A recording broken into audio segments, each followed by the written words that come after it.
ঠিক করে দিয়েছি বিধায় আজ আমার মেয়ে একজন উচ্চশিক্ষিত ব্যক্তি এবং আজ আমি বুক ফুলিয়ে রাস্তায় হাঁটতে পারি। আসলে স্যার, আমাদের পিতামাতার সন্তানের সাথে সম্পর্কটা একটা বেস্ট ফ্রেন্ডের মতো হওয়া উচিত। জীবনটা জটিল নয় স্যার। অল্প বয়সী ছেলে মেয়েগুলো জীবনটাকে জটিল করে ফেলে একজন মা বাবা নয়, একজন বেস্ট ফ্রেন্ডের অভাবে। প্রতিনিয়ত ভার্চুয়ালে ছেলে মেয়েগুলো তাদের মনের কথা প্রকাশ করে। কেন জানেন স্যার?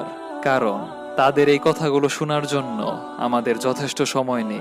তাই তো হাজারো ছেলে মেয়ে ভুল পথে গিয়ে সুসাইড করে। আমার মেয়ে কেন ভুল পথে যায়নি জানেন স্যার? কারণ আমি ওর বাবা নয়, বেস্ট ফ্রেন্ড ছিলাম। কথাগুলো শুনে বড় স্যার নিশ্চুপ হয়ে গেল। টপ টপ করে তার চোখের জলগুলো গড়িয়ে পড়ল। হঠাৎ মোবাইল থেকে নিজের মেয়ের একটি ছবি বের করে কাতর